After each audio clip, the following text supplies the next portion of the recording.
This is Matt Hurt at Obsessive Viewer on Twitter. This is Tiny at Obsessive Tiny on Twitter. This is Mike at I am Mike White on Twitter. And this is ObsessiveViewer.com's The Obsessive Viewer Podcast.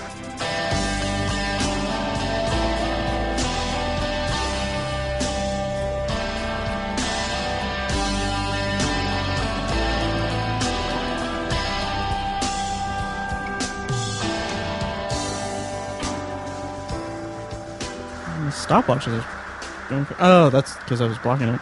So how's it going, guys? Wow. It's good. Yeah. Cool. It's good. It's raining here, so if you guys hear it, I apologize on behalf of Mother Nature. I think it's cool. I do too. Yeah. We need to record during a thunderstorm. You're recording outside. Say that. Yes, we're in the elements of Right. Yes. a reasonably comfortable room. But anyway, no, so before we get started, I just want to mention a couple corrections from last week's episode. When we were talking about Project Greenlight, I mentioned that in the movie The Battle of Shaker Heights, Shia LaBeouf falls in love with Sherry Appleby, and he does, but the sister of his best friend in the movie is played by Amy Smart. So I'm sorry, Amy. And that's all I got for that. So Okay. Good. Yeah. One correction. Not bad. one correction, yeah. I thought I had another one, but I'll probably think of it halfway through and then ruin the recording by bringing it up. That's all right. Yeah, I'll ruin the flow of the recording. So how's it Put it going, in. guys? It's good. Things are good. Yep. Yeah, we were just talking about how your school got torn apart by a storm.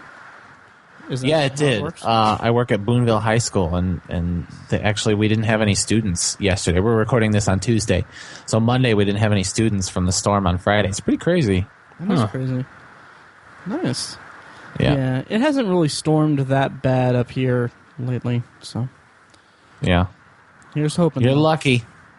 I love thunderstorms.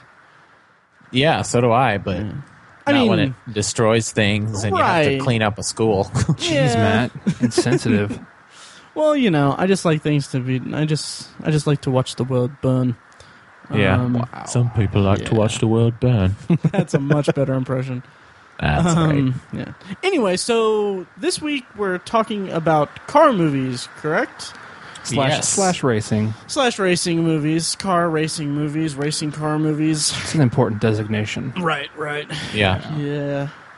And I gotta say, this one was tough. Mm-hmm. And you guys brought it up a couple weeks ago, and I was apprehensive from the start, and I let you guys know it because I'm not a car movie guy at all. I'm not a car guy at all. Mm-hmm. So to take one of my favorite things and one of my least favorite things and mash them together, you kind of get lukewarm results. And I think I'm sure that we have an audience in Indy, and maybe even perhaps in Speedway where the Indy 500 takes place. Right. And so all of that I think is more important to where you guys are from, your whereabouts. Mm-hmm. So I totally get the point of it. But I'll say from my end, I'm coming in as not so much the noob, but definitely not the fan maybe that you guys are of car movies or driving movies, racing movies. Yeah, and it's the only real reason why I even brought up this as a topic for the show is because when this is released, it'll be released on in a couple weeks from when we're recording, but it'll be the week of the Indy 500. Gotcha. The greatest spectacle in racing. It's cool. That's what it's called. It's the greatest spectacle in racing. Yeah. Trademark. Now we have to pay money for that. Dude, when I was in Europe, I told people I'm from Indianapolis, and they're like, "Oh, the race and stuff." Nice. So yeah, it's Wow. literally world famous. Yeah. Huh. So That's they cool. brought up the race and not the Obsessive Viewer podcast. That's cool. Yeah. Well, we'll get him next time. It was his trip was pre. Oh, that's true. Yeah, there was no podcast at the time. Damn it. So they will bring it Well, up. that fell apart. Next time we'll bring it up. Next time. Yeah. Yeah. But yeah, so that's pretty much the genesis of that idea is that because if you're unaware, we mention it kind of frequently. Here in Speedway, we live a stone's throw away from the. I was trying to think of a pun for cars or something an engine block away from the Indianapolis Motor Speedway. A short drive away, perhaps. A short drive away. Yeah. Yeah. So it's like it's one of the biggest. What are the stats of it? Do you know, Tiny? No. What are the stats of it? Yeah, isn't it like it's ranked as one of the largest sports facilities. It's one of the largest sporting venues in the world. Yeah. That's the word I was looking for. And where are you guys on car/racing/driving movies? Bring us back to the topic. Thank you. As I think they're fun. I think they're really, really fun. They're great. It really speaks to one of the best parts of movies for me is just the escapism and how it can be this just like you can kind of turn your brain off and watch some cool shit go fast. Yeah. And it's just there are many different levels to which you can they can use that format and that kind of template to make some really interesting movies and some really shitty movies also. Yeah, I was going to say some not interesting movies. Yeah. So it's like any other genre. It's something that's really beholden to the creative forces behind it, and it's something that it's kind of a little bit of nostalgia for me. Some of the stuff on my list and some of the stuff on your guys' list of movies that we're going to bring up are like nostalgia movies for me, and it's something that I really enjoy. Cool. Yeah, same here. I think the car is, it was invented by Americans. Henry Ford invented the internal combustion engine at the turn of the century, and so it's something that we take a lot of pride in the United States. And for a long time, the best and most popular cars in the world were built in the United States, and so I think has worked its way into the Americana film as well. And you can just point to so many, not necessarily movies that are about cars, but really sweet cars that are in movies. Even comic book movies. Everyone wanted to talk about the Tumbler from the Dark Knight trilogy, or what was the Seth Rogen movie, the Green Hornet? Green Hornet. Yeah, like everyone wanted to know about the car. Is it the original, or did they do something new? So it just has it has its own little niche in the Hollywood lexicon. I love car movies. Nice, well said. Thank you. And I hadn't really thought of its Americanism. Because that's a really good point. I hadn't even considered that because it's unique because as Americans we're so used to stealing stuff from other cultures and other people, indigenous people that live in a little bit land. But anyway, we have the car, so that's a plus. Yeah, so that's cool. So do we want to kick it off with our discussion? Sure. Let's do it. I say we fire it up. I can't even be mad. That's the clutch, turn the key, hit the gas. I'm out of my element. I can't turn on the radio. I don't. I'm out of my element too. Kick on the radio. Kick the tires and light the fires. Yes, make sure your auxiliary cable is plugged into your iPod. Flip it over to InSync. So much no strings badass. attached. So much badassness so far. So much. We are just roll the windows down, but only halfway because you don't really want it to mess up your hair. You just kind of want a cool breeze, but you make sure you get the back window down a little bit so you get that nice air tunnel through it. Yes. Wow. All right, so for you guys listening, let's do it. Tiny, do you want to go first? I would love to go first. Sweet. Like Mike said, I'm not necessarily I'm a car guy, but I'm not a gearhead. So like when someone's like, "Oh, this car has this engine and it does this," and I'm like, "Yeah, it does." I know my makes and models, and I appreciate different eras of cars and stuff like that. I can change an oil. I can change some oil, change a tire, stuff like that. But that's about it. So, But again, growing up in Speedway, racing, love racing, all that stuff. So I had to bring up a racing movie first. And this is one of the more famous ones. It's 1990's Days of Thunder. And I looked up some stats on the cars from each movie that I'm gonna list. So I'll rattle those off real quick because they're pretty cool. During Days of Thunder, 35 cars were destroyed during filming. There were the stock cars that were used in the movie were all provided by Rick Hendrick's racing team, which is a famous, very successful team in the NASCAR series here in the United States. Jeff Gordon and Jimmy Johnson drive for Rick Hendricks. And most of the vehicles, I wanted to look up like the years and the makes and the models and all that stuff, but we're talking about stock cars here, so it's kind of different. But I guess most of the vehicles were Chevys, but they modified some of them to look like, Pontiacs and Dodges and Fords and stuff. So there's that. There are tons of actual NASCAR drivers in the movie, which is cool. If you're a fan of that, I used to be really into NASCAR, but they really changed the sport a lot over the last 7 or 8 years, and it's just too different now. I can't get into it as much. Wasn't there something like a different point system or some kind of weird thing with the cars that restricted them?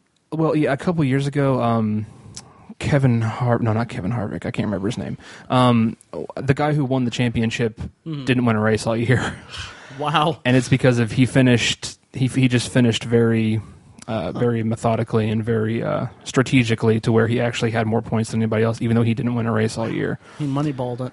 Exactly. He money drove it. Nice. That's enough. That's getting cut. I'm kidding. Sorry. Anyways, Days of Thunder. I wouldn't call it iconic, but most people, when you bring up racing movies, it comes up because it was popular in the 90s. Mm-hmm. It was an early film for Tom Cruise. It was an early film for Tony Scott, who directed it. Yeah. It's not a great movie. The script is not very good at all. But I think the acting is actually pretty on point. Wow, I should have looked up the other actor. Gosh, why can't I think of his name? Nicole Kidman. Michael Rooker. Thank you. Nicole Kidman. Nicole Kidman. Nice. But Michael Rooker and Tom Cruise and I can't remember. Carrie Ellis plays the other driver, or the three main ones. They're all. I think their acting is on point because a lot of professional racers, not just NASCAR or whatever, but even like sprint car drivers and people you never heard of and don't make any money, they're really cocky guys. You kind of you have to have a certain swagger. You have to be confident and cocky in order to drive the fastest machines that mankind can make and do it well without killing yourself. And so I feel like those three actors all embodied that really well. Especially Michael Rooker. I liked him a lot in this movie. Yeah. And there's some really bright spots in the movie where they kind of pull some pranks on Tom Cruise's character, where they, after he wins a race, they get him a stripper and stuff, and it's really funny. And you know what? I actually think one thing that's always notable, or something that you should pay attention to in a racing movie or a car movie, is the way that they depict speed. Mm-hmm. Because it's actually a very difficult thing to film. Because if you just kind of see a car, like if you're just in the cab of a car and they just show you the speedometer and it says 150, that doesn't really mean anything to you.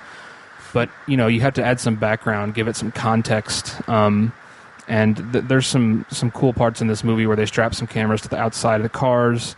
They use the rearview mirrors a lot to show what passing is like, which is an immense skill when it comes to oval racing, like they do in this movie. Mm-hmm. I appreciated the way they did some of it. Nothing was specifically revolutionary. There's a really cool scene where it's part of the plot where Tom Cruise has to. There's a wreck in front of him, and it's actually kind of a staple of racing, where one of the scariest things you can do is drive through smoke. Yeah. Because you have no idea what's in front of you, and there's a wreck there, there's obstacles in the way, but you don't know where they are. If you slow, it's just you saying that is like terrifying. Exactly. If you slow down, you're going to lose positions, but if you speed up and you hit something, you could die.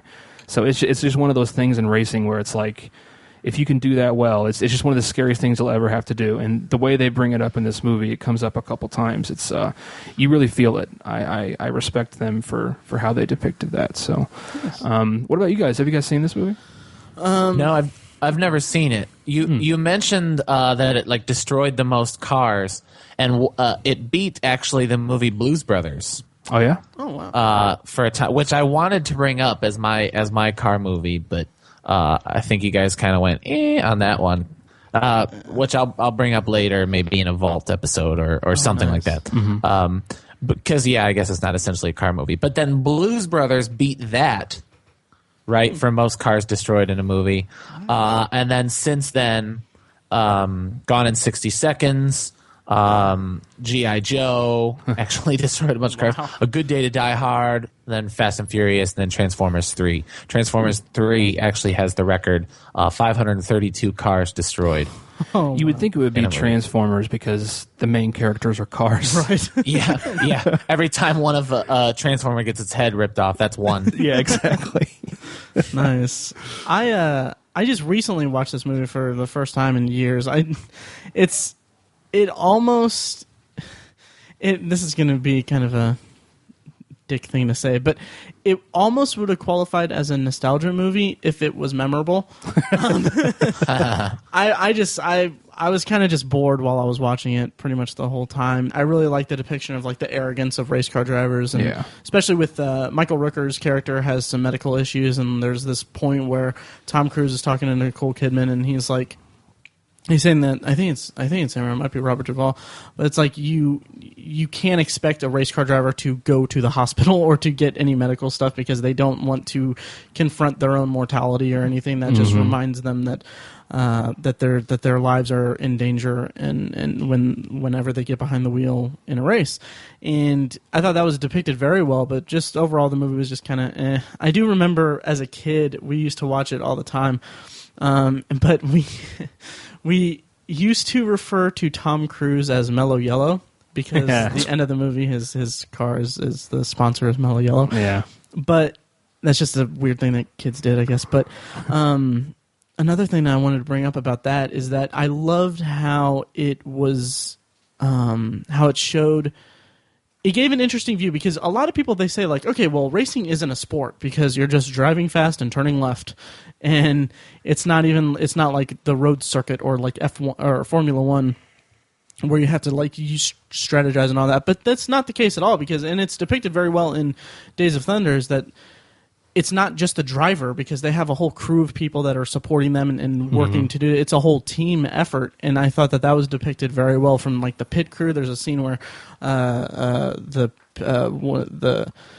they mess up in the pits, and he messes or it loses some traction in the race for him, and how his crew chief played by Robert Duvall.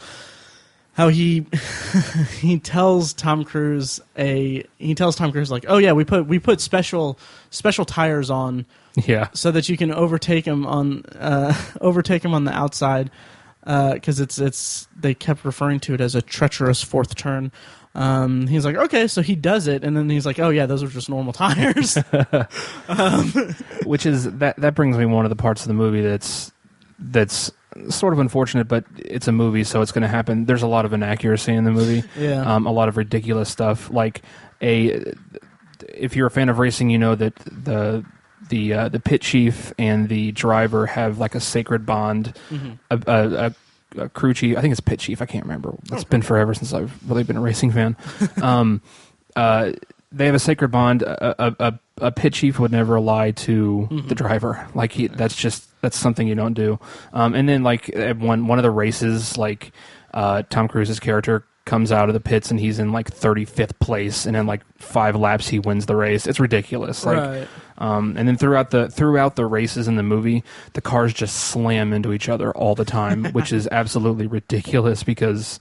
Like if you watch a modern race today, maybe this was different because it's old, But if you watch a modern race today, they will barely tap each other, and the car completely changes because aerodynamics plays into these cars so much, and just barely tapping the radiator and putting a little dent in the radiator, the car overheats and the engine blows. It's just like, so they go above and beyond to not even come close to touching each other. So, but it's, like I said, it's just a fun movie. I enjoy it. No, I'm stupid. I'm probably going to cut this out. But you said they go above and beyond not to touch each other. I'm like, yeah, just like my social life.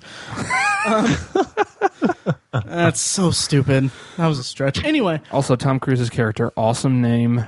Yes. Cole Trickle. Cole Trickle. Awesome name. Cole Trickle. Is that an awesome name? Yeah, it's actually... It's an homage to the real life race car driver Dick Trickle. That's a real name because the whole time I was watching, I was like, wait, I thought his name was Dick Trickle, and then I was like, maybe that's just my perv mind, and like, oh, that'd be funny if his name was Dick Trickle. Dick Trickle is what my wife complains about. Gets on the toilet seat every time she's got a. Hey. Well played. Thanks. So yeah, Days of Thunder. Cool. Good pick. I'm a little lukewarm on the movie itself, but it's apt. Yeah. Sure. Yeah. So, Mike, do you wanna give us your first one? Sure, absolutely. I had to look up the cars in this movie because the cars don't take precedence, but I think you guys will agree that it fits. It's the movie Drive. Oh yeah. Nice. 2011's Drive, starring, of course, Ryan Gosling, the beautiful Ryan Gosling. It's got Carey Mulligan, Bryan Cranston, Oscar Isaac, and Albert Brooks in it. Which, I've never seen the movie Bullet, but it's got heavy homages to Bullet, the Steve McQueen 1968 movie. So it's probably one of the deepest. I had to dig deep to find movies that worked for this. I told you guys early on that this was tough for me. So I had to dig deep to find one. So speaking of deep, it's probably the deepest movie about driving that I can think of, which I guess you could say about any of the movies we come up with. Really, you could say it about any movie. It's not really about cars, but Fast and Furious is more about whatever. Yeah. More on Fast and Furious later. Yeah. Anyway, really quickly, some of the cars in the movie. There's a 1973 Chevy Malibu. There's a 90s Toyota Camry. There's a Pontiac GTO, a 2011 Mustang GT.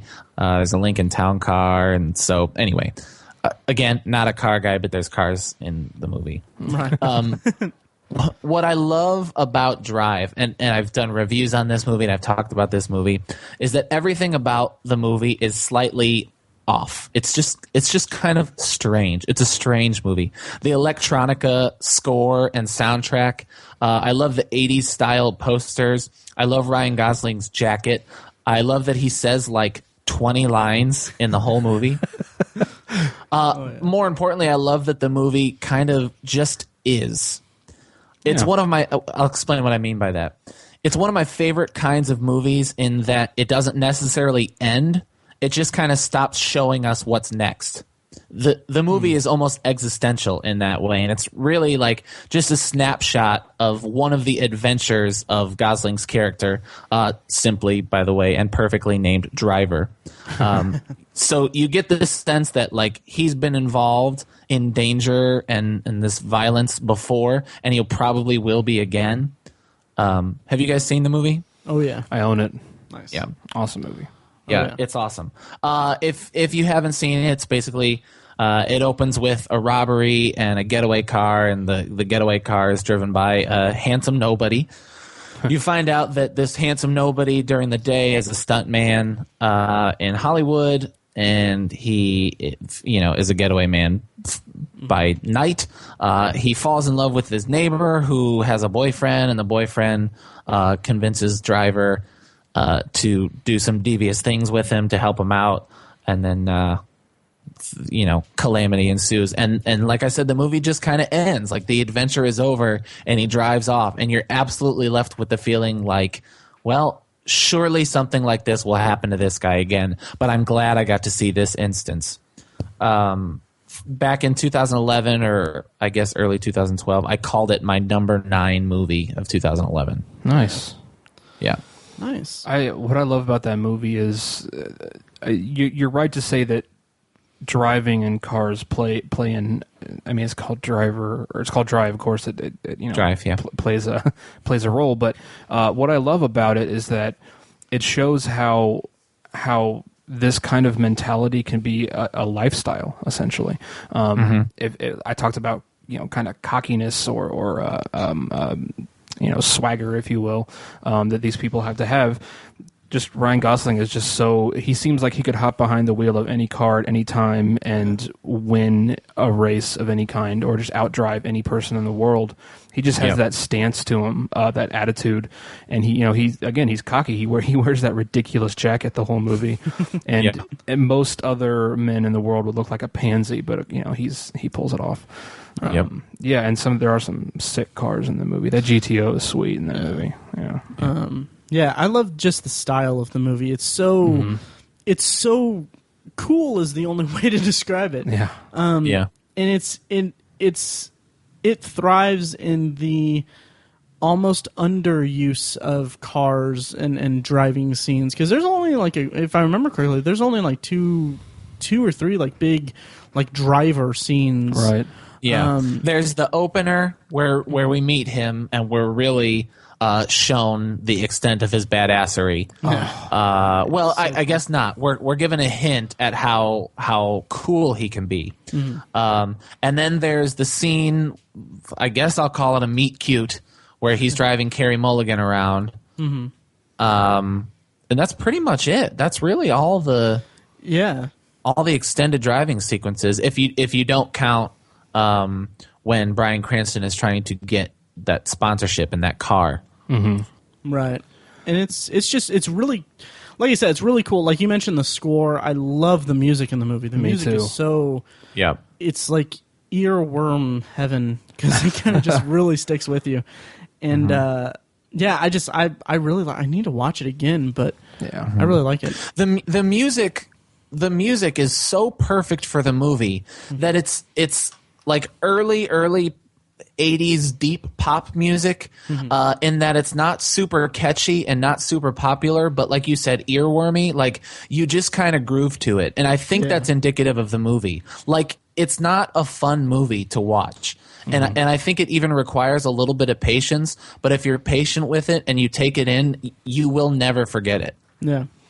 That speaking of the driving scenes, the opening scene where he's a wheelman essentially for the robbery. I love the way that is filmed so much. That is just the tension that builds, and just how there's next to no dialogue in it, but there's a radio playing the entire time, and it's like a play-by-play of a Lakers game.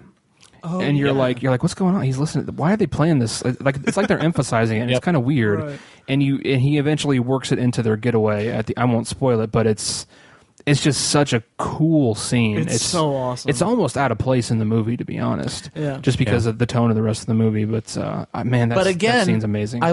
I will grant it that because it's existential, and this is just a snapshot, like I feel like that scene is the end of an adventure we didn't get to watch. Oh yeah. Totally. You know what I'm saying? Well and then our time with the driver starts after that. Very nice. Well said. Thank you. Yeah. I worry that the movie is slightly forgotten already. Yeah. Yeah. And I think that's a bummer. It was easily one of the best of 2011, and it might go down as one of the best of the 2010s. There is, of course, the iconic scene with the hammer and the bullet when they're in the strip club. Yeah. And that's what I was alluding to when I talked about when we really see his badassness. But I'm worried it's slightly forgotten, and that bums me out a lot. Yeah. I don't have IMDb readily available, but is Only God Forgives? Is that the same filmmaker? Yeah, the director. Okay. It's his second movie. Yeah, Nicholas Winding. Or his next movie. Yeah, there you go. It wasn't that pretty like forgettable, or I haven't seen it yet. I think it was panned. Yeah, that's what I heard. Yeah, so maybe that kind of retroactively kind of turns people away from Drive, which it shouldn't, because Drive is amazing. And I think the director and Ryan Gosling are supposed to be doing a remake of, oh man, what is the movie? I I really should have looked it up before I brought it up. Oh shoot! I'm sorry. That's fine. While you all right. do that, I'll vamp for you. No, I just want to say real quick, I love Carey Mulligan ever since oh wow, why can't I think of the name of the episode? Ever since Doctor Who, Sally Sparrow, I can't do the accent. I've just had a huge crush on her. You talking about Blink? Blink, yes. Yeah. Blink, yeah. The only episode of Doctor Who I've ever seen. Yeah. The best Embarrassingly enough. Yeah, well, it's not for everyone. If you're not into it, you're not into it. Yeah. No. Yeah. But I love that episode. And if anyone is curious to check out Doctor Who, check out that episode because it's a good entry into it, and Carey Mulligan will be mine. Also, Christina Hendricks is in it, and she is very fun to look at. Oh, yes, she is. So she's in that. Right. Yeah. And also, I got to point out, my new dude, Oscar Isaac, I love him. Nice. He was in it. I would say unforgettable, but I guess that would be a lie. But then blew me away in Inside Llewyn Davis, and I can't wait to see him in Star Wars. I still need to watch. Still need to watch Inside Llewyn Davis. But Tiny, what was the movie? I couldn't find it. Holy crap! It's not Cannonball Run. Oh, that would be awesome, though. Something with Run in the title. I can't remember. It's like when everyone reaches a certain age, they die. Oh, I know it.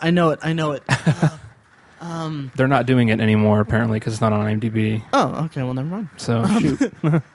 Oh, wow. I know that. I know it, but I can't think of it. I can't remember. I'll think of it later. But anyway, so yeah. Anything more about Drive? Good movie. I don't think so. It was my first movie to talk about, and my first one for a reason. Nice. Awesome. Well, that brings it to me. I'm going to kind of double up this one just a little bit. Logan's Run. Logan's Run. Yes. Thank you, sir. Done. You're welcome. But my first pick is a twofer. First, I'll talk about 1971's Vanishing Point. Have you guys seen it at all? No. No? Not. Okay, well, it'll segue into the double up feature of this segment, but it's a movie about a guy named Kowalski who is he works for a mechanic or something. He's supposed to deliver a car from Denver, I think it's Denver, to Sacramento, and he makes a bet with his drug dealer while he's buying some speed. He's like, yeah, I'll make a bet with you. I'll get it there in a day. And so the whole movie is one big car chase. He's driving from Denver to California, and he's trying to get there in a day or two or something like that.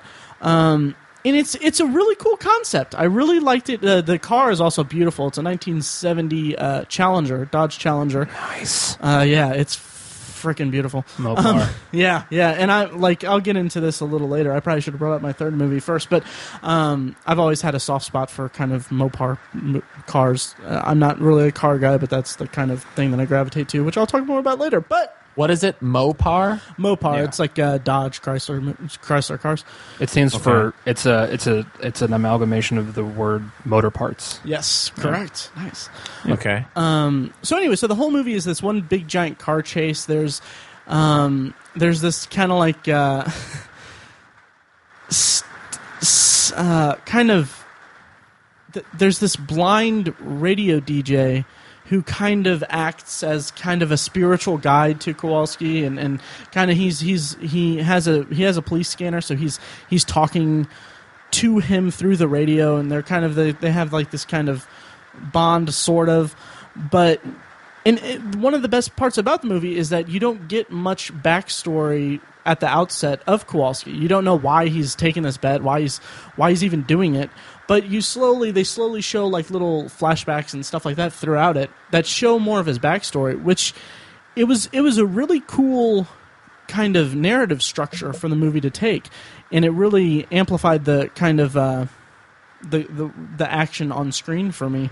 And throughout the whole movie, he's running into people and he's meeting people along the way, people that help him out, people that are all that that are helping him out and stuff. And it's a really cool movie, but it's kind of dated because it was in 1971. There's a lot of kind of stereotypical kind of stuff, and it's kind of dated, and that's why I think that it would, as a concept, it would work really well to be, and this is slightly blasphemous, but it's very remakeable. And it was remade in 97 with Viggo Mortensen, but from what I read, I haven't seen it, but from what I've read, it was kind of a loose kind of thing. Like he's driving across country because his wife is in labor or something, and it kind of seems like it would take some of the mystique out of it. Then again, I haven't seen it, so it could be decent, but I think if they took the concept of it and ran with it and made like a straight remake, it could really flourish present day. I think it could be really cool. And that brings me into the second part of this twofer segment for me. Gone in 60 Seconds. Nice. Yeah. Oh, it's a great movie. It's so awesome. And I haven't seen... Tiny, you might remember this, but I remember we were over at your house. There was a bunch of people over, and we were watching the original Gone in 60 Seconds. Do you remember that at all? Was that I thought we were watching Bullet. No, we were watching the original Gone in 60 Seconds. And I remember... I think everyone just kind of was like, where's Nick Cage? Yeah. Because we were a bunch of teenagers. Yeah. So I don't even think we finished it. I don't think so, yeah. Yeah, I just remember it being kind of boring, but the remake is so awesome. Yes. One of the things I love about it is that it plays up the brotherly bond of Nick Cage and Giovanni Ribisi. And that kind of spoke to me as, like, I'm close with my brother. So that was really cool. And I just... Like, this is, like, for those uninitiated with it, it's about a guy who has to steal 50 cars in one night. Or he has to steal 50 cars for this guy played by the Ninth Doctor, Christopher Eccleston. But what I love about it is that they the planning phase of it is just really... It speaks to my weird personality, my weird brain, that they spend a big portion of the movie basically... planning out the big heist of all the 50 cars, and they're like, yeah, we're going to do this in one night. And I was like, that's so cool because I love procrastinating. And it's really cool to me. And stealing the 50 cars, that whole sequence is just so awesome. Yeah. And the ensuing car chase at the end with Eleanor, the 1965, 67 Shelby GT500. I can't remember which. Anyway, I want to say 65. Yeah, I think so. Because that's when the Mustangs were good. Up until in the 70s, that kind of fell off a little bit. Right. So it was 60-something. Yeah, like I said, I'm more of a Mopar guy, if anything, so I don't really know that much about him. But it's a beautiful chase scene. It's a beautiful car, and I love Nick Cage is just... he's not that over the top in it, and I really appreciate his performance in that. It's one of the best car chases I've ever seen on film, and I've seen the 10 or so minutes of Bullet. That's actually the only 10 minutes of Bullet I've seen. It's like 25 minutes. Yeah. Yeah. Wait, Bullet or Gone in 60 Seconds? I thought Bullet was the one that had like the 25-minute chase. I think so, yeah. I can't remember. It's been so long since I've seen that sequence, but I remember I think I like recorded it or something on the VCR, and I just watched, like, I ran it up to that point, and I would watch it. I had never seen the whole movie, but I just watched that scene over and over again. Again, that features a Charger, which I'll get into in my third pick, but Mopar. But so yeah, those are my picks. Vanishing Point, if you can find it, I would recommend checking it out. And Hollywood, if you're listening, I would be more than happy to pen the script for a remake. Am I accurate in remembering the line, when it rains, it pours? I think so. Yeah. Yeah. Raymond right? Coventry. Like, because his name is Memphis Reigns. Yeah. And his brother's name, Giovanni Ribisi's name, is Kip Reigns. Yeah. And I guess it's Christopher Eccleston who says it. Could be someone else. No, who it definitely says, when is. it rains, it pours. It's definitely Eccleston. Is it? Yeah. Oh, I love it. I love it so much. I didn't get a chance to watch it in preparation for this, but I might watch it tonight, actually. Yeah. It's such a fun movie. It's so much fun. Yeah. I saw it in theaters that summer, that June 2000. So I guess I was 13. Mm-hmm. And I remember loving it. And I remember that was back when Angelina Jolie was still sexy and not so much mom, I guess. And I remember a lot of it. I probably haven't seen it in at least 10 years. But it was definitely one I wanted on DVD, and I was excited when it came out. I got it, I think, for Christmas. Nice. And watched it a lot. I loved it. I love the preparation. I agree with you on that. I loved that you didn't really have to know anything about the cars to care about the cars, if that makes any sense. Yeah. Oh, totally. And I also love the brotherly stuff, kind of like you said, that he's out to protect his brother. And also, what's that? It's hard to do on a podcast because nobody can see what I'm doing. But they're getting ready to leave. You laugh, Matt, like you know what I'm getting ready to say. There's a thing where they're getting ready to leave, and Memphis goes like, "Wait, not yet." And he does that weird like shake. He does his hands. Okay, let's go. What is that? He's Nick Cage. He's being Nick Cage. I guess that's the only explanation there is. You can characterize it as kind of this meditative, like quick little thing. He has both of his hands on either side of his head, not on his head, but away from his head, and then he just kind of freezes them. Then he shakes them, and then it goes. It's a Nick Cage thing. Yeah. It's so cool. So, Tiny, what do you think of it? For me, and I haven't seen Vantage Point. Vanishing Point, sorry. But Gone in 60 Seconds, there was, I'm not exaggerating, there was a point in junior high where myself and my friend Jack would watch that movie at least a couple times a month.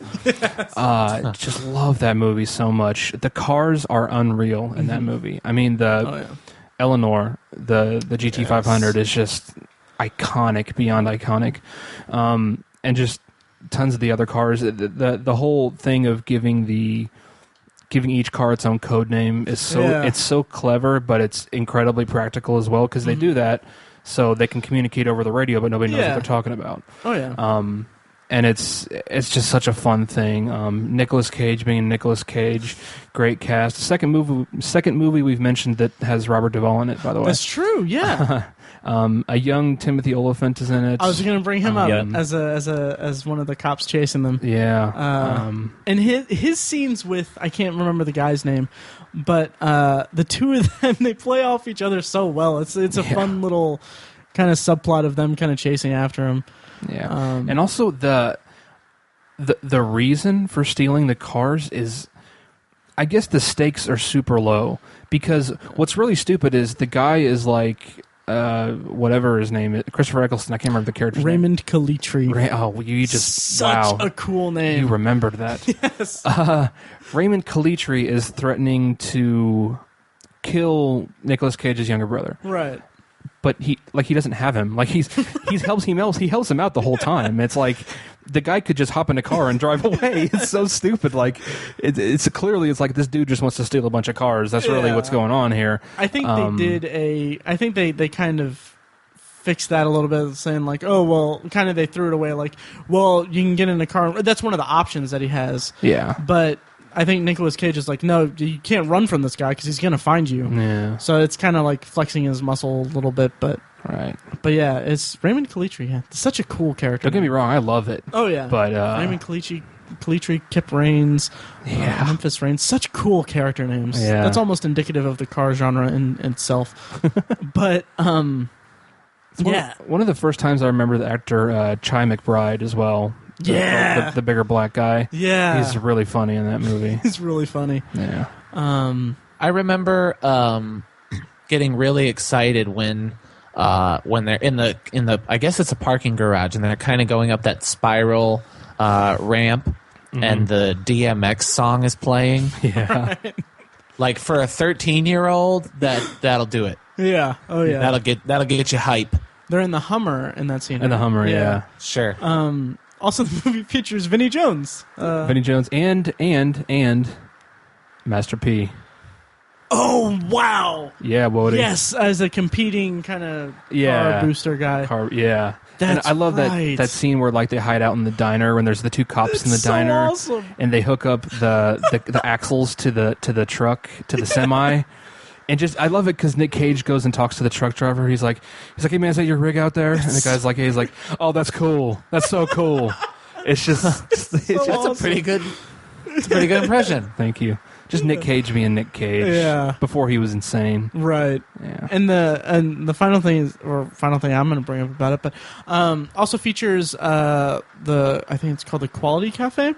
An iconic cafe of film. We could do an entire episode about the movies that feature that. Yes, it was very prolific in the 90s, and I think it's still featured in movies today. But I mean, like, you can count just a bunch of them. There's actually a super cut YouTube video where they cut together all, because there's a bunch of scenes that have been shot in that cafe. I'm blanking on a lot of them now, but one of them featured prominently is Seven. As well as Gone in 60 Seconds, but someone cut together all of the scenes that take place in that diner, in that cafe, and it's kind of its own supercut kind of extended scene, and it's all these universes together. It's really cool. That's great. I'll try to dig that up and put it in the show notes, but it's just a nice little bit of Hollywood trivia to throw in there. Cool. Awesome movie. Yeah. So, should we go on to your next one, Tony? Yes, absolutely. Let's do it. So my first movie was a racing movie. Next movie is a car chase movie. It is 1998's Ronin, which was directed by John Frankenheimer, who is notorious for awesome car chase scenes. Some stats. Ronin, 80 cars were destroyed. More than 300 stunt drivers were used throughout the production of the film. Wow. Some of the cars that were most prominently featured, the movie takes place exclusively in Europe, so that's what's different about this. There are no American cars in the movie. Some of the most prominently featured cars were the Audi S8, the Citroën XM, the Peugeot 605, BMW 535i, the Peugeot 406, the Citroën Zancha, I think that's how you say that, Mercedes-Benz 450 SEL 6.9, and a rare modified Mercedes-Benz W116. So, probably doesn't mean much to a lot of you guys. All it means to me is that this episode is going to be a pain in the ass to tag. A little bit. Our European listeners are going to love it, though. Yeah. So, the movie Ronin, first of all, you're like, what is that title? Right. A Ronin is a Japanese term. A Ronin is a samurai who does not have a master. Right. And it's kind of referenced in the film. The movie it's kind of a clever plot, but it's kind of strange. It's about like this, essentially, various members of like kind of clandestine cloak and dagger groups throughout different governments around the world are sort of hired to essentially find this enigma weapon or this enigma piece of information that is just almost worth priceless. I almost said worthless. It's almost priceless, but it is on the black market, and it is there are different governments who are trying to purchase it on the black market, most notably Russia and Ireland. This movie was made in 1998, soon after what some would say the height of the IRA, the Troubles, as it was referred to by what's her name? Can't think of the British Prime Minister. Wow, that's terrible. Oh, Margaret Thatcher? Margaret Thatcher, Yeah. Thank you. Gosh, that's terrible. And so a lot of people thought that the IRA was going to buy it in the movie. It's essentially a briefcase, or like it's just this silver case throughout the movie, and you never find out what it is. But there's all these people who want to buy it for tens and hundreds of millions of dollars. So there are all these clandestine cloak and dagger people who are, some of them are retired, some of them are, there's like SAS, there's CIA, IRA. It's really interesting. And they're just trying to get a hold of this briefcase and trying to protect it from getting into the wrong hands. That's the whole movie.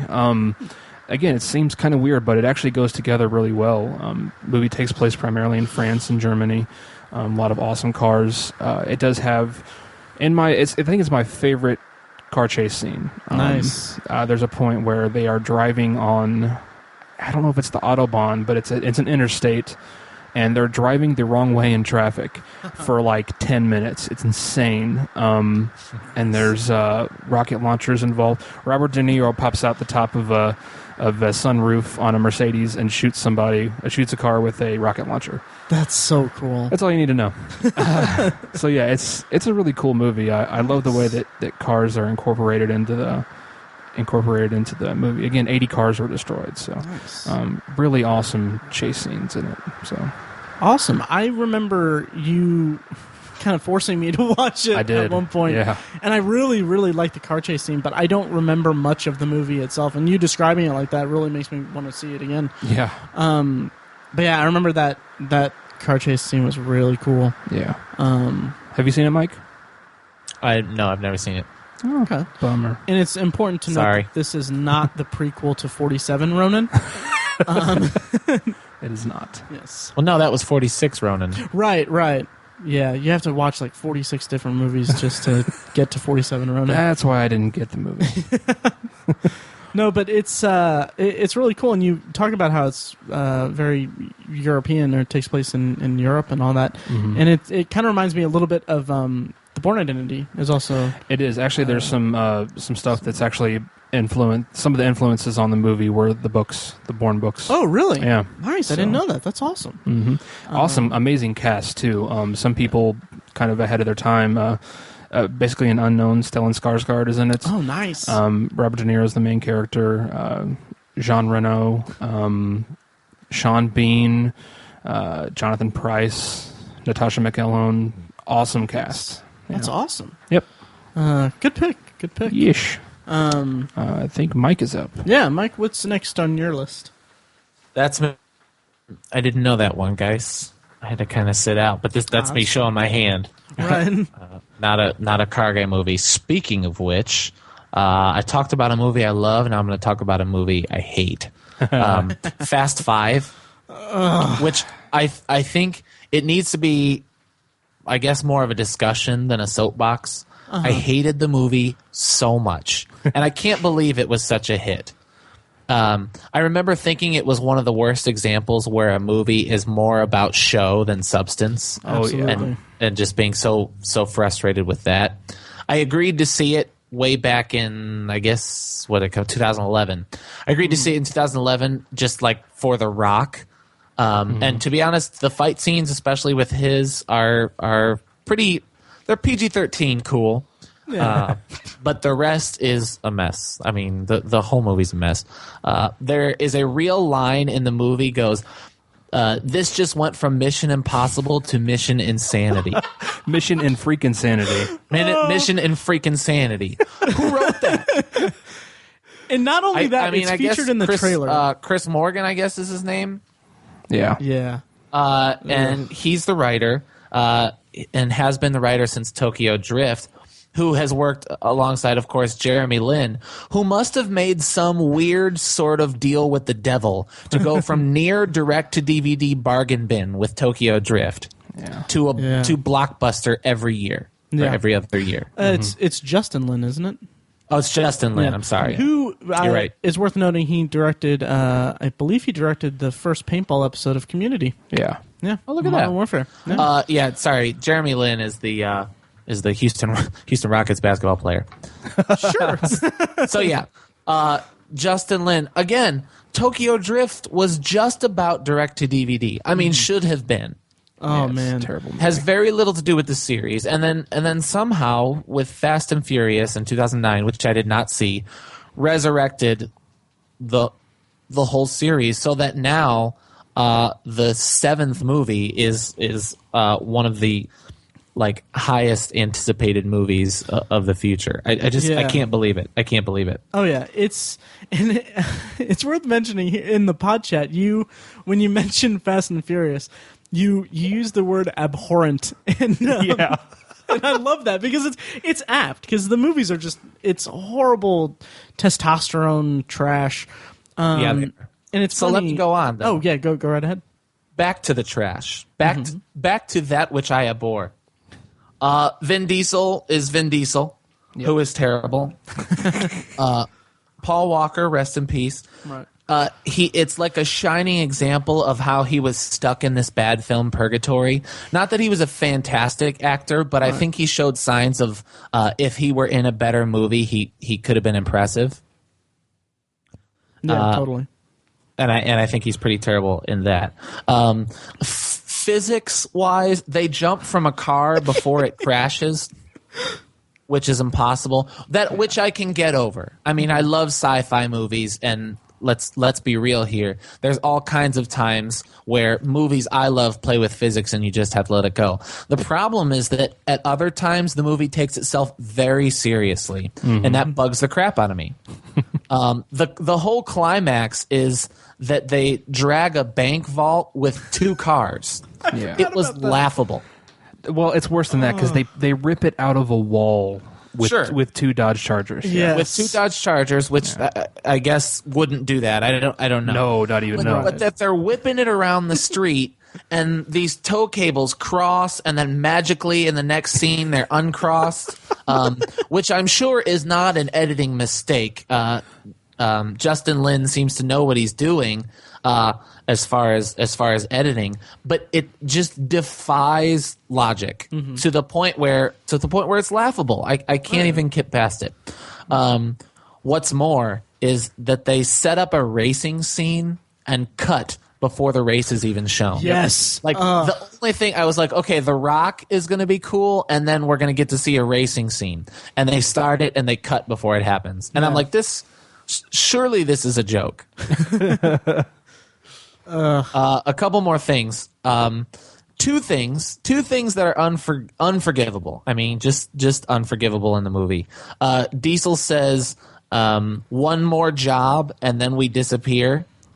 That was 2 movies ago. He said that in every movie. Yeah. Oh, he says that in every movie. Yeah. Okay. This is the only one I saw. Or a variation of that, yeah. Yeah, and then finally, there's a mid-credit scene that teases the return of Michelle Rodriguez's character, who was dead from before, which I only found out because like a guy in the theater was like, "Oh, dude, she was dead." Her presence in a movie alone is a sure thing that I won't see it. Yeah, and I did not see Fast and Furious 6. And again, Paul Walker, rest in peace. I will not see Fast and Furious 7, despite the fact that I love James Wan and I'd like to see, I want to see anything James Wan does, but I won't see Fast and Furious 7. It sounds like you guys have seen it. What is the two of your experience with the franchise? I'll let Tiny speak first because if I'm not mistaken, he has seen how many of the Fast and Furious movies have you seen in a theater, Tiny? Happily seen in a theater. Happily seen in a theater 1. Willingly. Okay. Happily seen in a theater 1. Seen in a theater 2. Okay. I love Fast 5. I'm not being facetious. I love this movie so much. Wow. I know. I know. The thing is, it is a crappy movie. I know. Really is. I know it's bad. I do not try to defend it on merit at all because it is absolutely indefensible. Mm-hmm. But I love it because it's exactly what I want. I want physics to be defied. I want cars to be thrown around. Dude, they take out like 10 cars with the bank vault. How can you not love that? It's so cool. It's like a pinball game on a huge scale. I just love that so much. The Rock is ridiculously over the top, inexplicably dripping with sweat in almost every scene. The entire What movie. does he say? He says something. He goes, so many lines. A guy goes, we got good news and bad news. He goes, I like to eat my dessert first. Yeah, and then after, and then he tells him the news, and he goes, now give me the damn veggies. give me the vegetables. So stupid. It's awful. But in that instance, I will say it was not taking itself too seriously, and I chuckled. Most of what The Rock did, I appreciated in that movie because I think The Rock can act. The thing is, you don't realize how accurate that is. Seriously, because I've hung out with tons of law enforcement officers. Again, they're cocky assholes, a lot of them are. and they say stupid stuff like that. I did an internship. Give me the damn veggies. I did an internship over an entire summer with like 15 different cops, and several of them said stupid crap like that all the time.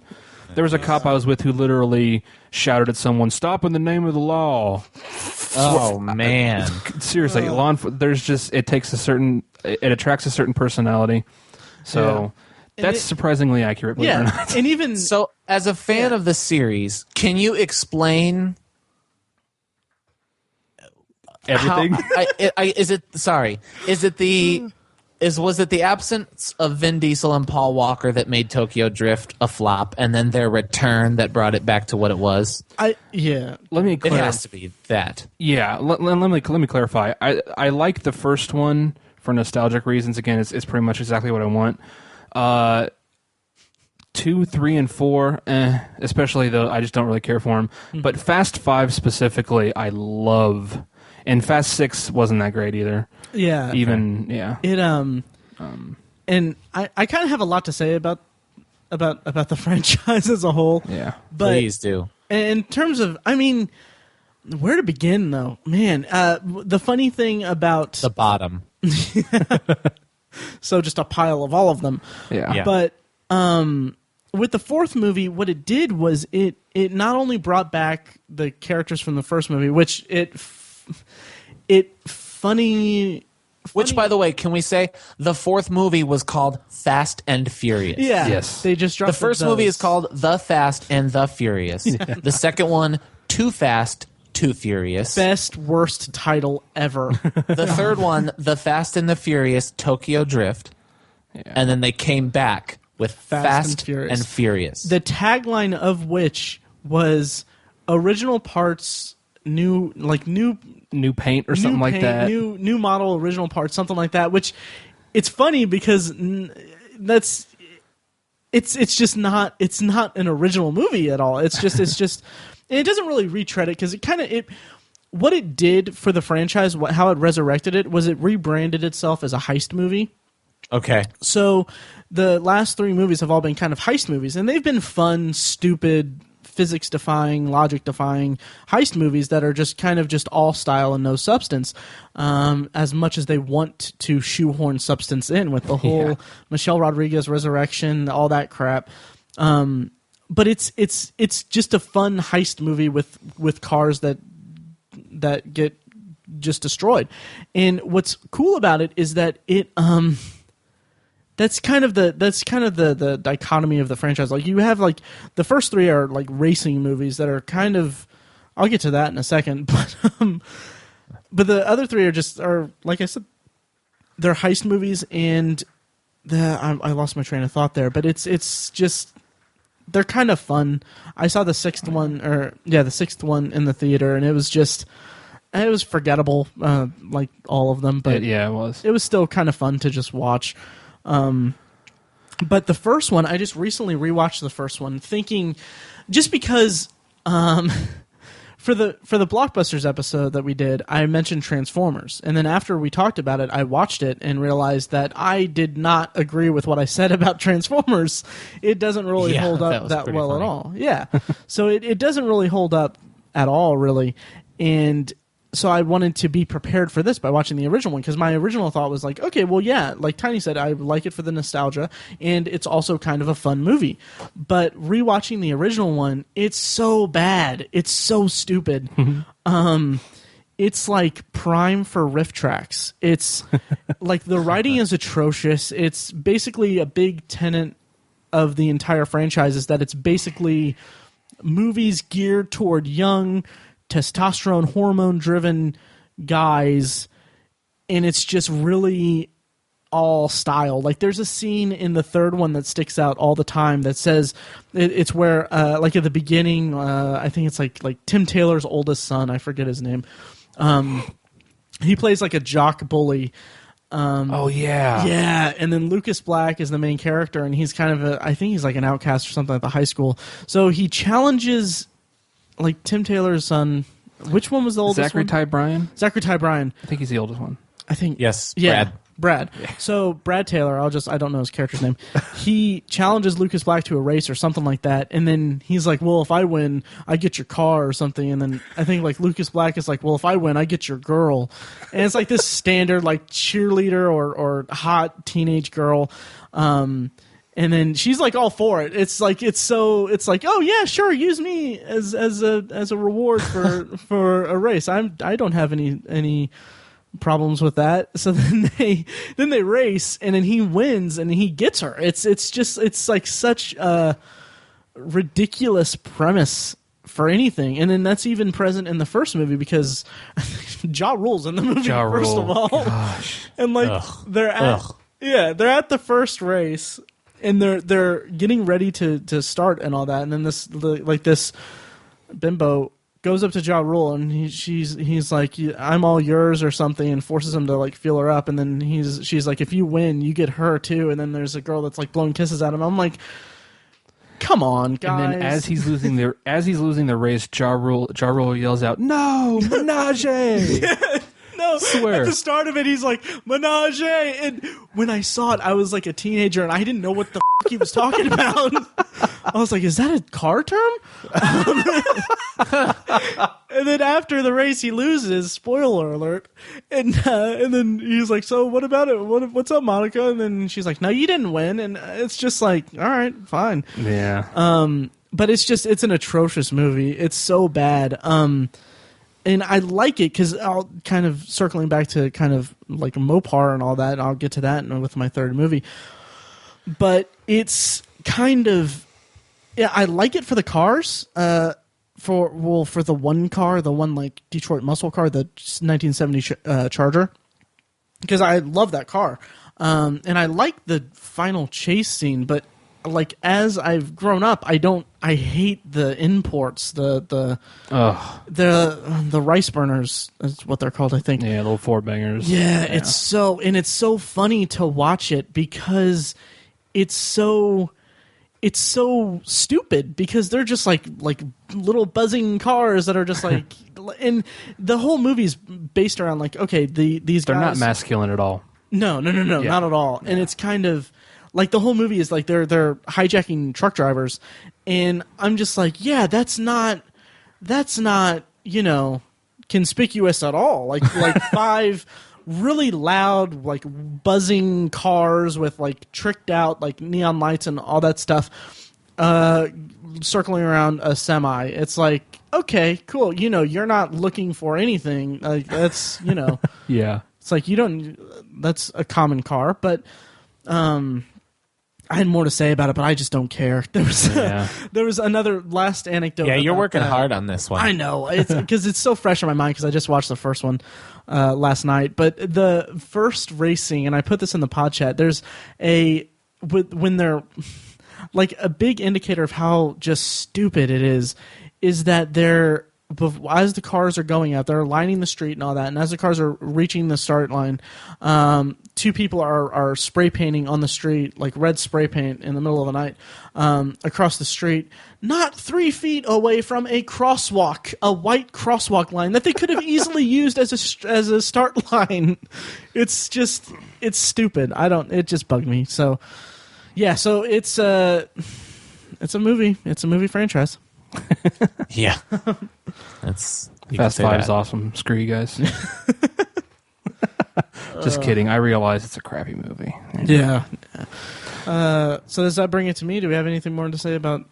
I don't think so. Oh, I did think of another thing to say about it. Real last thing, a big anecdote that me and one of my coworkers share is that he had seen. I haven't seen this, but apparently there was like a behind the scenes thing with Vin Diesel where he's talking about. It's a promotional thing for Fast 5 where he's talking about how awesome it's going to be to have The Rock in it, and he's like, this is a cinematic event.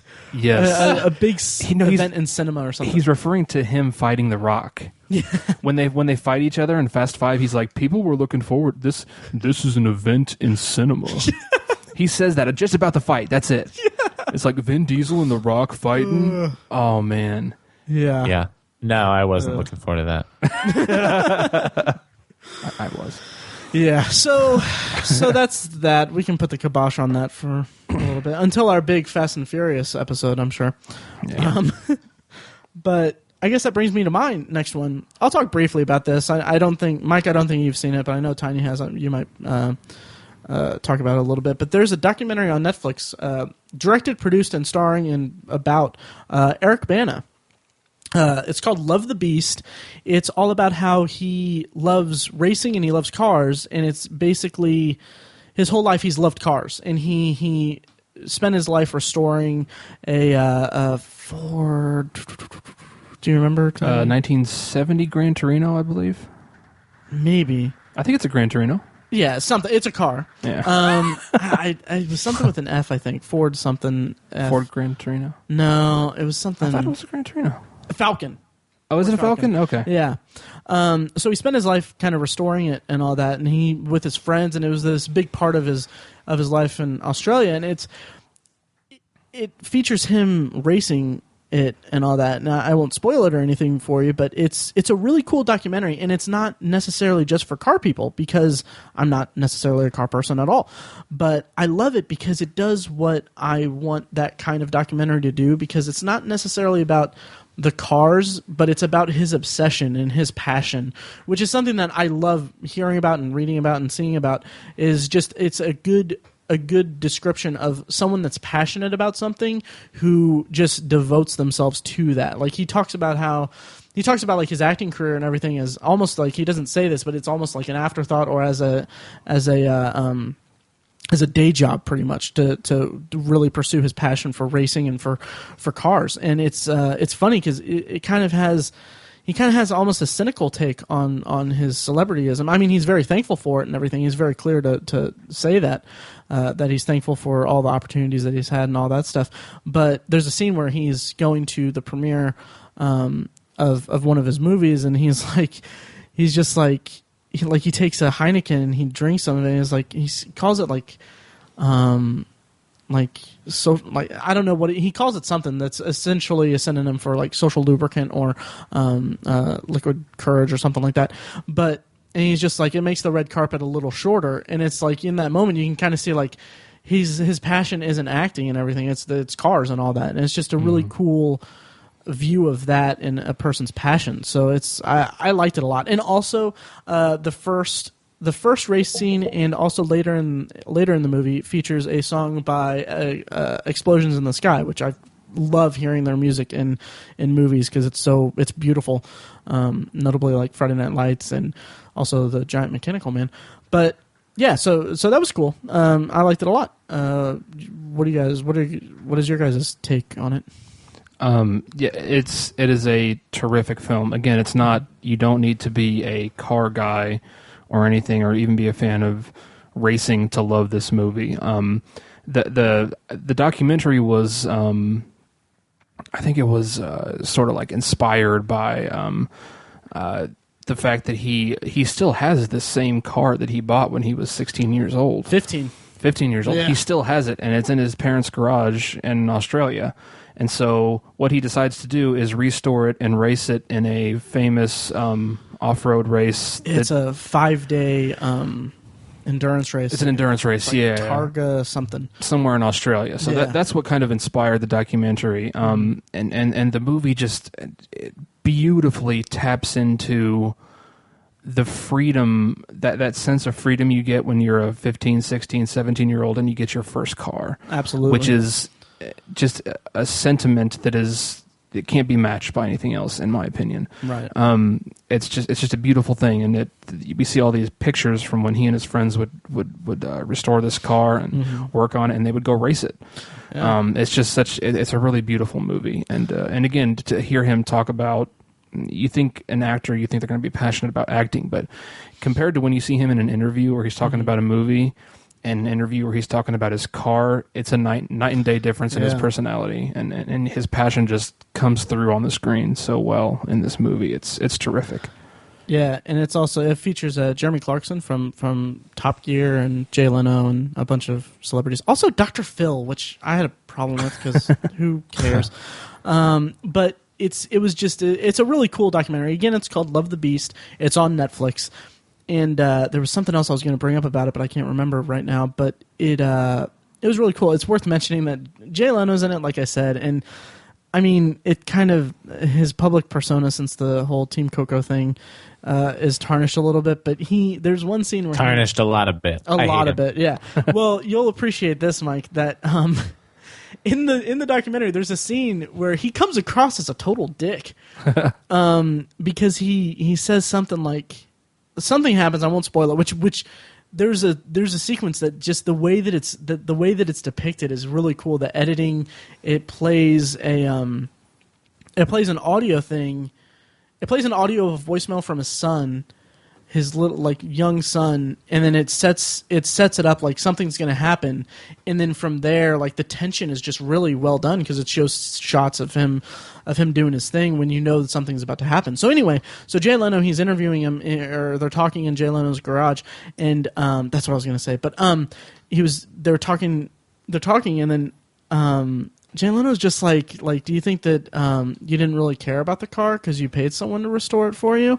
Because he had completely rebuilt it and all that. And then I was like, wow, what a dick. And he even kind of gives him a look like, what the Anyway, so, and then again, the other thing I was going to bring up was that Tiny, you talked about how that freedom and everything, and they show shots of them restoring it when they're kids and all that.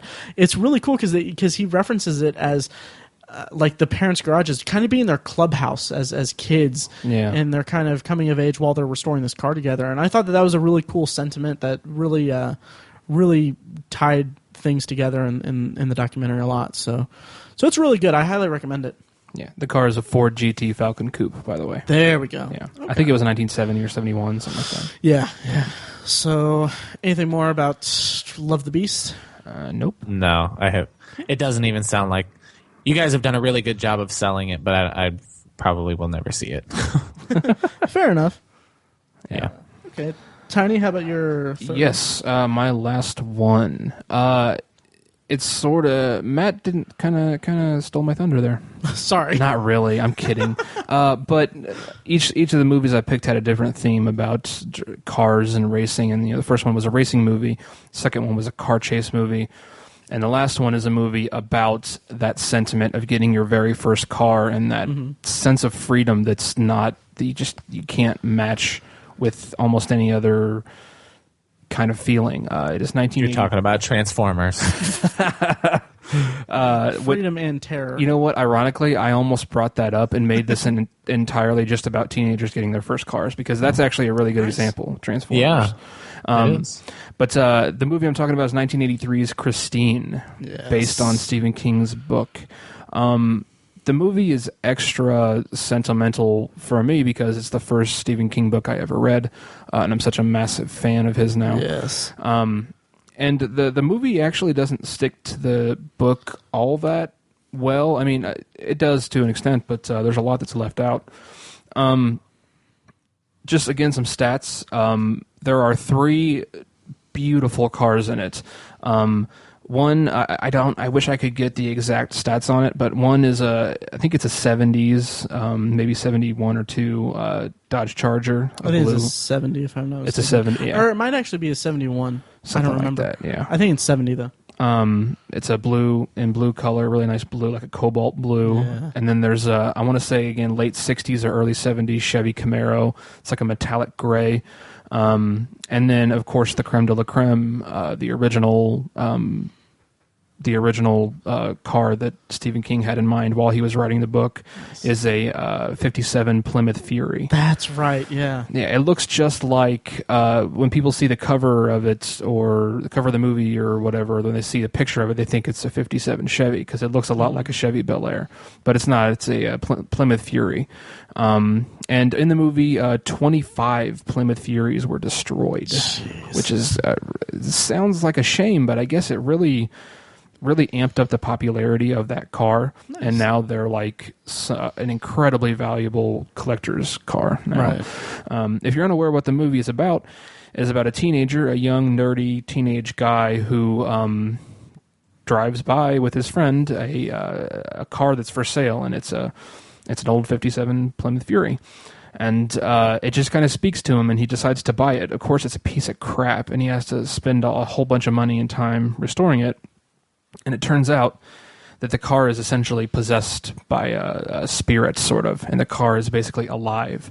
It's an awesome idea for a movie that I think could only work in the mind of Stephen King. Yeah. And the film is wonderfully directed by John Carpenter. Nice. I forgot. I didn't realize he did it. Yeah, it's. I'd forgotten that it was John Carpenter myself. I hadn't seen the movie in a long time. I watched it recently for this episode, and I'm glad I did because I really love the movie. A lot of people pan it because it's kind of again, it's kind of sort of a silly premise. It's a car that's alive, and what's great about it is that you just the actor who plays the main character, he just absolutely nails the feeling of getting your own car, having that freedom. If you don't know what that's like, just talk to anybody who's from a country where a car is an extreme luxury, or where they just don't have roads. You can't just drive everywhere. Right. And when they come to the U.S. and they get a car, this sense of the feeling they get is just, it's unmatched. And this movie taps into that incredibly well. John Carpenter hit it out of the park with this movie. The special effects are amazing. There's a really famous scene where the car is vandalized horribly, and it's sitting in the garage, and the guy who owns it's just looking all sad and dejected, and he's talking to the car, and it starts to repair itself. Yeah. And it's absolutely amazing. Apparently they did it with they used like pistons behind or like hydraulics that were like part of the behind the panels of the car, and they crushed the car, but then they just ran it in reverse and made it look like it was repairing itself. Nice. It was really it looks like really good CGI, nice. And the movie's 30 years old. That's awesome. It's really impressive. I love the performance. There's some. They intentionally wanted the movie to be rated R, so they threw in a lot of like bad words and stuff because this was before PG-13 existed, and they knew that they couldn't get away with PG because there was violence in it, so they just kind of went for it. Nice. And there's a line that's repeated. It's pretty crass, so I apologize for saying it, but it's like the guy who's selling the car to the teenager, he's like, "There's nothing like getting behind the wheel of your own car. There's no feeling like it, except maybe for pussy." and it comes up later in the movie. The main character says it again, and it's so memorable. It's totally a line that a gearhead would say. Yeah. So it makes perfect sense. And another thing that's so notable about the movie is the music. "Bad to the Bone" by George Thorogood and the Destroyers is the theme song of it, and it just plays in perfectly. I've actually seen George Thorogood live. Oh, really? Oh, nice. Yeah. Nice. This is a little bit of trivia, but I saw him open for Bryan Adams a couple years ago at the, I guess, White River State Park in Indianapolis. Nice. Yeah. Nice. And it was clearly not the right crowd. Like, it was a bunch of 80s fans of music and moms there to hear Bryan Adams. And he's like, "All right, who's going to get arrested tonight?" And everybody's like, "Not me. I got to make it home." Oh, that's great. That is fantastic. Oh, yeah. That's fantastic. And just throughout the movie, the car it's possessed and it's alive, and it controls the radio, and so it taps into this awesome just like post-war boom in the United States where everything was just getting such an awesome style, including the cars and the music, and the car, it just fits the car so well. It keeps choosing all of these like 50s doo-wop songs to play on the radio, and it's just perfect. It fits into the movie so well. I think that I don't understand why the movie is panned by a lot of people. It has like a 6.6 rating on IMDb, which is okay. I would give it an 8 easily. I think I think everything in the movie just hits on all 8 cylinders, if you will, to throw in a car pun. Oh, God damn it. I love it. I think it's a fantastic movie, and I highly recommend it to everyone. Have you guys seen it? That's awesome. I saw it a lot when I was a kid. I haven't read the book, unfortunately, which I think I might read the book relatively soon and then watch it and maybe do an adaptations and remakes on the blog. But yeah, classic Stephen King though. I mean, Car possessed that. It's classic Stephen King, I guess. It's perfect. Yeah, it was scary as a kid because I just imagined, oh, my car's alive. What if it kills me and all that? Yeah. But it was good. I haven't seen it in a while, so I don't really have much to say about it. Yeah. Have you seen it, Mike? No, I have not. See, I think you might kind of like it because it's John Carpenter. I think I would too. Yeah. It definitely this time it sounds like I think I'd like that one. Yeah. Nice. And I actually screwed up the line. It's not. He says the guy who's selling to him says it's still got that new car smell. There's just nothing like that new car smell, except maybe for pussy. It's awesome. Oh, I love it. Yeah. That's great. So. Cool. So it's just, and it's like the 57 cherry red Plymouth Fury is like one of my favorite movie cars ever. It's just perfect for this movie. It's iconic. Nice. I just love it so much. See, as I kept looking at the Charger.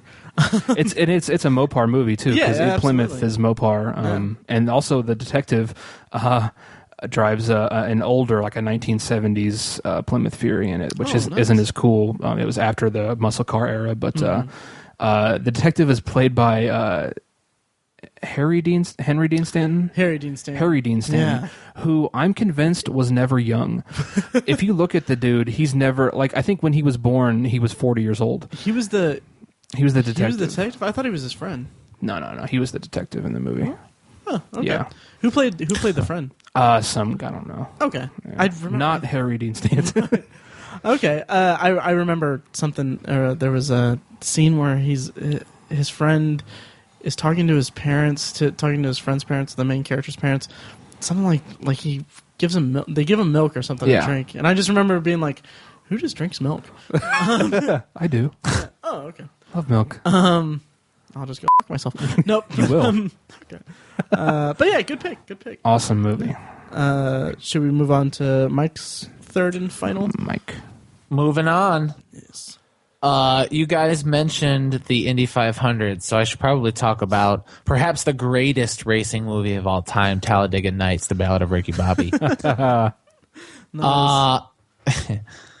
It's in 2006 when that movie came out. I want to say that it was definitely the start of my Will Ferrell fatigue, and I will add, I don't think I'm alone in that fatigue. Aside from animated movies, the Lego Movie and Megamind, Ferrell hasn't outdone The Ballad of Ricky Bobby at the box office. Not since 2006 has he improved upon the 148 million that Talladega Nights made. So clearly he's hit his starring role tipping point. Blades of Glory was really bad. Semi-Pro was even worse. Step Brothers was actually pretty good, but other than that, nothing he's done has been great. So I remember Talladega Nights more than anything as like the last great Will Ferrell movie. And I remember the summer that I saw it. I remember who I saw it with. I remember I saw it back home during the summer, home from college. And I remember not liking it at first, but much like most Will Ferrell comedies, when you can take it home and kind of take the jokes in one at a time and slower and multiple times, it really hits you in the right ways. It's, from what I understand, a pretty great skewering of IndyCar or NASCAR racing, but I mean, I wouldn't know because I don't know at all anything about that. But I know when they're making fun of the product placements and the ads. So I know the certain lifestyles they're making fun of. It's a pretty hilarious movie. I agree. You referenced the ad campaigns or the commercials that they do and stuff like that. I love the line. It's a big just cut together montage of all these different ads that he's doing, and then there's just one that's like, if you don't chew Big Red, fuck you or something. Yeah. I'm just like, I love that so much. But yeah, it's a good movie. I love the weird, all the variation of products that they're endorsing. Like I think there's like pork rinds. Big Red Gum, some kind of motor oil, and I want to say like some kind of Japanese candy or something. Don't they have them speak in Japanese or something like that? Yeah. So funny. I like what is something about the great words of Colonel Sanders. I'm too drunk to taste this chicken. Awesome. Yeah. Also of note, it's a NASCAR movie, and it also has John C. Reilly, who was also in Yes. Days of Thunder. He was. Yeah. It's all coming around. Yeah, it totally is full circle. Full circle. Full oval. Full oval. The old reach around. Full oval or full tri-oval. You're both fired. Talladega's a tri-oval. It's a tri-oval. Do you know what a tri-oval is? No. It's a kind of track. Okay, that's enough. Okay, cool. Yeah. Yeah. I'm gonna try oval to forget that. Anyway, no, it's a fun movie. Not really much else to really say about it. Yeah. It's a goofy movie. Sacha Baron Cohen. He's fantastic. So funny. He's great, and it really does play up kind of the differences. It skewers the differences between NASCAR and Formula One racing. Yeah. And it really plays up different stereotypes associated with both of those types of motorsports. Yes. So I like it a lot. It's a lot of fun. Also, Amy Adams is in it. She is, and Leslie Bibb. Yes. Very funny. Very funny. That's the word. Yeah, funny. Yeah. Very hot too. Yeah. Yeah, cool. Anything else of note to talk about Talladega Nights? Not really. I'm sure if I watched it now, I would laugh only at the parts where you're supposed to laugh, and then I would kind of take a step back and just say, man, that wasn't as good as I remember it being. Oh, and also the late Michael Clark Duncan. Oh, yeah. Was awesome in that. I don't think it was his last role. No. But it was definitely toward the end. Yeah. It was. It's a fun movie. I just watched it recently in preparation for this episode, and it's a fun movie. That's all. It's fun. Yeah. And they race, and there's cars, so it qualifies. Exactly. Okay, so should I move on to my last one? Go for it. Please do. Okay, the last one is a movie I didn't watch it in preparation for this because I couldn't get a hold of it because I don't want to own it. It's 2005's remake of a TV show or whatever, The Dukes of Hazzard. Oh, wow. Which, Mike, I don't know if you remember, but when we had our film class at USI, I remember the teacher, it seemed like every single class, like that was his benchmark for like worst movie ever. Really? I don't remember that. Really? I remember like that's interesting though. Yeah, I remember like the first day class, and then all throughout the semester he would always say like little quips about Dukes of Hazzard, saying like that's just a terrible movie and all that. And it's not a good movie. I don't remember much of it, so it's not even funny or anything. It's not. It's just, and I'll just use it to springboard into my own association with the genre of car movie and stuff like that. But when I was a kid, this is going back to kind of this is kind of cheating in a way to bring into the Nostalgia TV discussion from last week. But when I was a kid, I used to watch Dukes of Hazzard with my family a lot. And when I was a kid, I loved the car, the General Lee. It's a 1969 Dodge Charger RT with... unfortunately... See, the fact that you can say... I loved cars, or I loved that car, shows the difference. I have never, ever, ever loved a car. Interesting. Ever. Never had any feelings toward a car. The car that I have now, this is probably a conversation we should have had earlier in the show. Yeah, the car that I have now, I test drove once. And it was the first and last car that I test drove, I guess I should say. Nice. Yeah. Well, with me, it was kind of... I mean, it was just... I was a kid. I was watching Dukes of Hazzard. I think I was... I don't know, but I just attached myself to the General Lee. So, like I said, 1969 Dodge Charger RT with, unfortunately, a Confederate flag on the top. Very country, kind of backwoods, southern kind of thing. Which is something I'm not a fan of now at all. Yeah. But So, I mean, it carried with me throughout my childhood and into my teen years. Like, at Speedway High School, our planners were called agendas, and I would, like, paste pictures of the General Lee and of different Chargers because I loved that car. I remember Wow. that. Yes, it was something. dork. I spent so much time doing that. It was hard to kind of keep away all the girls that were chasing after me because of that. Yeah.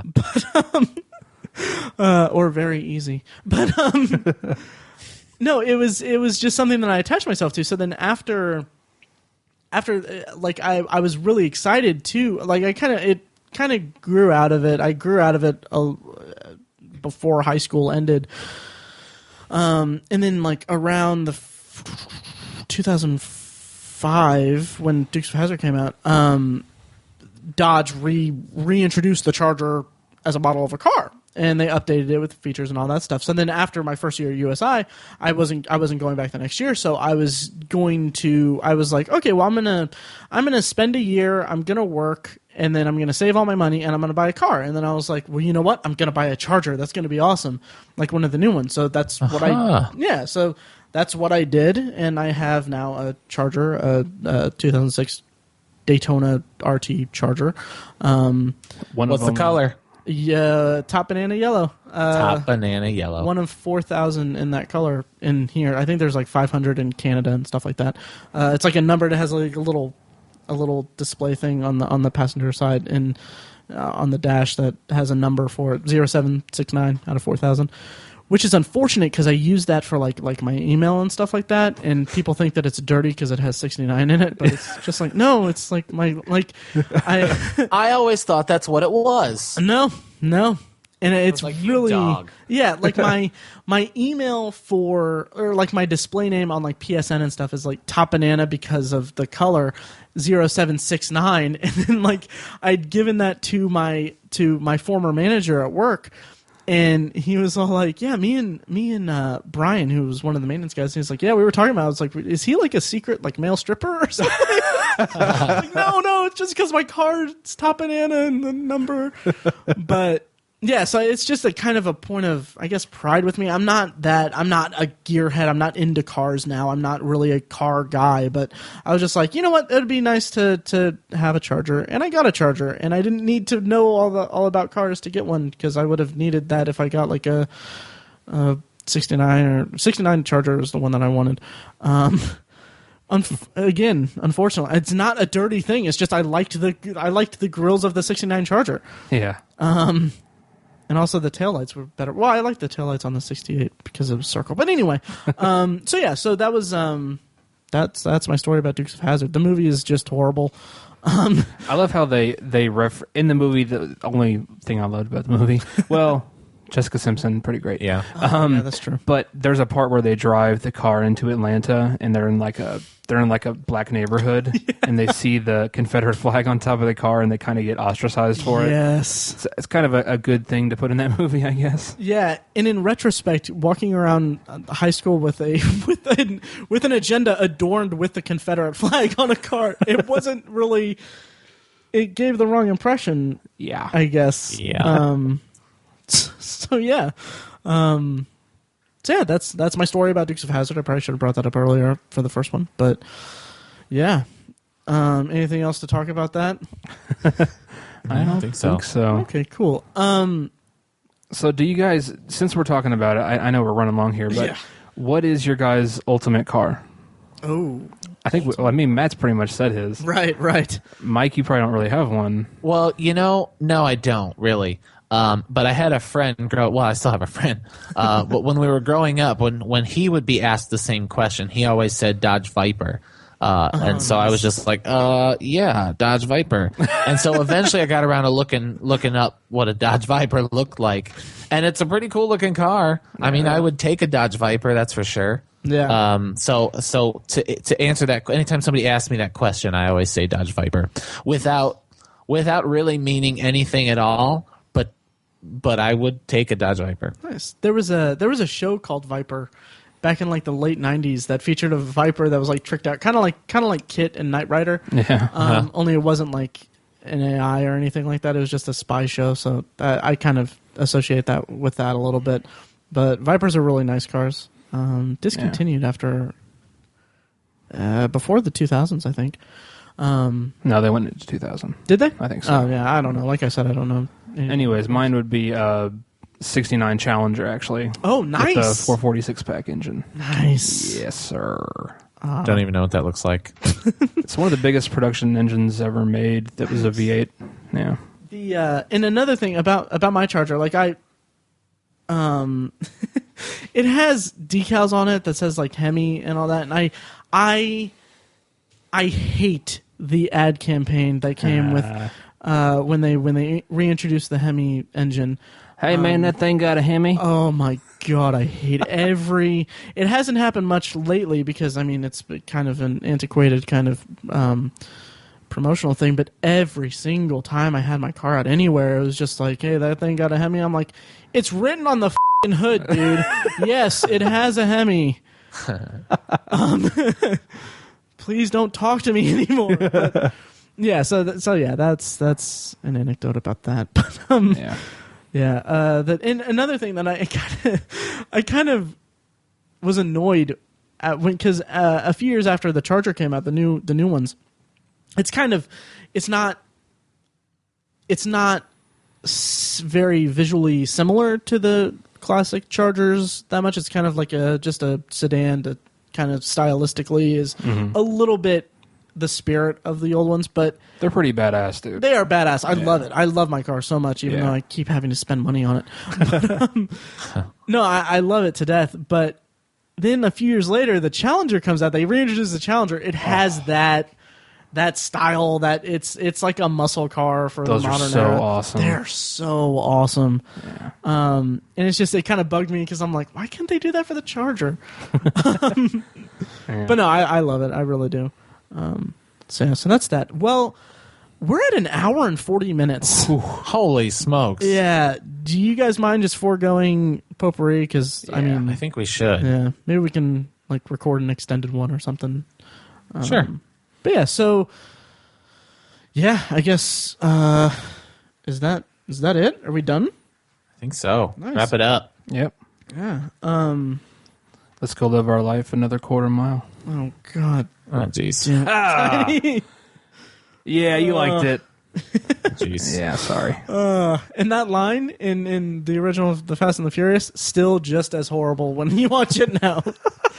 But yeah, so okay, let me sign us out, I guess. As always, thank you for listening to the Obsessive Viewer podcast with Matt, Tiny, and Mike. You can check us out on Twitter at Obsessive Viewer for me, at Obsessive Tiny is Tiny, and I am Mike White is Mike. You can also like our Facebook page at facebook.com/The Obsessive Viewer, and also like us on Google Plus and Tumblr and all that crap. Please make sure to rate and review us on iTunes because it does a lot to help us out. It kind of rises us in the levels of the charts of iTunes podcasts, which, if you guys aren't familiar, is pretty extensive. So we can use all the help we can get there. And also vote for us for Podcast of the Month on podcastland.com. And thank you to Star Tissue for providing our awesome opening theme music. You can find more of their music at soundcloud.com/startissue. Also check out the blog at obsessiveviewer.com, where we're posting a lot of stuff pretty regularly right now. It's a little dodgy right now because we're kind of busy getting ready for PopCon, which is May 30th through June 1st. If you're in the Indianapolis area, please come check us out. We're going to have a table set up. We're going to have recording equipment set up. We've booked time on the podcast stage of the main hall, and I think they're talking about trying to get us guests on there from the guests at the convention. So that'll be really cool. We also actually upgraded our booth size, so we'll have an end table at the end of a row, so we'll be more visible, which is terrifying. Also, check out obsessivebooknerd.com. It's our blog dedicated to reading and books in the evolving world of reading. Also check out Tiny's side project, thesecularperspective.com. It's a podcast devoted to the healthy debate and discussion about religion and secularism in the world today. A lot of great stuff there. And finally, if you have any thoughts on the podcast or suggestions for future topics or any rebuttals to any of our arguments or any stories you want to share, please email us at ovpodcast@gmail.com. We'd love to hear from you. And if you have any audio files you'd like us to play of your own discussions and stuff about that, send it that way. That'll be great. And also, last thing, if you have a podcast and would like to have your promo played on the show, we can do a promo swap kind of system if you're into that. I guess that about does it, right? Yep. Yes. And if you're in the Indianapolis area, enjoy the 500. Yes, sir. This weekend, I'll enjoy being boxed into my apartment. I'll be there. Nice. Yeah, look for me. I'll be there. Awesome. Cool. Yeah. All right. Well, thanks for listening, guys. Thanks a lot. Thanks for riding with us. Damn it. I had to get one more pun. Nice.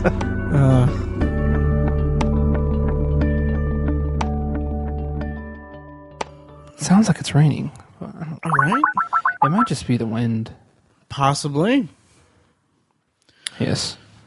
Come on, rain. Could you keep it down? Like Neighbors. Keep it down. She says that. Oh, got you. Neighbors. Nice. Nice. Well done. Yeah. Well done. Yeah. Just throw it away. Just keep it down. Just keep it down. Just throw it away. I love it.